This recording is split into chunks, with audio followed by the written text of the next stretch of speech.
جو انسانی دل کو آلودہ اور ناپاک بنا دیتی ہے وہ ہے نفاق۔ نمبر 1 آپ نے کیا چیز سنی؟ کفر، اللہ کا انکار کر دینا۔ نمبر 2 اللہ کو ماننا اور اس کے ساتھ اوروں کو شریک بنا دینا، شرک۔ نمبر 3 گندگی اور غلاظت اور ناپاکی جو انسان کے جسم کو اور اس کے دل کو ناپاک کرنے والی ہے وہ نفاق ہے۔ کھوٹ نفاق۔ نفاق کیا ہوتا ہے؟ نفاق یہ ہوتا ہے کہ انسان باہر سے کچھ ہو اور اندر سے کچھ ہو، انسان کے ظاہر و باطن کا فرق اور اختلاف ہو، ظاہر میں وہ کچھ دکھائی دے اور اندر سے وہ کچھ دکھائی دے۔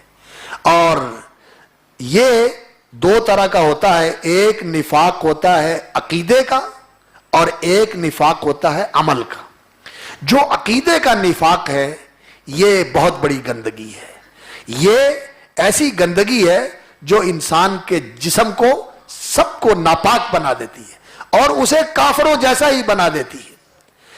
اور علماء نے یہ لکھا ہے کہ یہ نفاق جو ہے عقیدے کا نفاق، اس کے مظاہر یہ 6 چیزیں ہیں۔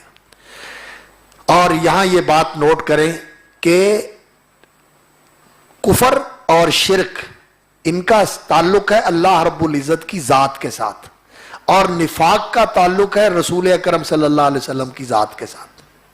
منافقت رسول اکرم صلی اللہ علیہ وسلم کے زمانے میں جب مدینہ منورہ میں آپ صلی اللہ علیہ وسلم ہجرت فرما کے تشریف لے گئے تو وہاں یہ گناہ جو ہے وجود میں آیا اور وہاں یہ سلسلہ شروع ہوا۔ یہودیوں میں سے بھی منافق پیدا ہوئے اور عرب کے مشرکین میں سے بھی منافق پیدا ہوئے۔ تو یہ جو عقیدے کا نفاق ہے اس کی علماء نے وضاحت فرمائی ہے، وہ کہتے ہیں تکذیب الرسول صلی اللہ علیہ وسلم و تکذیب ما جاء به الرسول صلی اللہ علیہ وسلم۔ عقیدے کا نفاق یہ ہوتا ہے کہ اللہ کے رسول کو سچا نہ مانا جائے، اللہ کے رسول کی تصدیق نہ کی جائے، نبی صلی اللہ علیہ وسلم کو سمجھا جائے، ایسی باتیں ہیں۔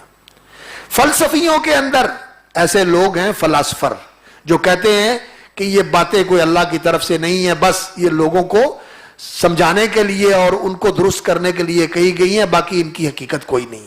ایسے فلاسفر موجود ہیں جنہوں نے دین کی تکذیب کر دی، جنہوں نے رسول اکرم صلی اللہ علیہ وسلم جو دین لے کر آئے ہیں اس دین کو جھٹلا دیا اور رسول اکرم صلی اللہ علیہ وسلم کو بس یہی سمجھا کہ وہ ایک اچھے انسان تھے، لیکن جو باتیں انہوں نے کہی ہیں یہ کوئی سچ باتیں نہیں ہیں۔ اور لوگوں کے اندر اس طرح کے لوگ موجود ہوتے ہیں جو رسول اکرم صلی اللہ علیہ وسلم کی تصدیق نہیں کرتے، آپ کو سچا نہیں مانتے۔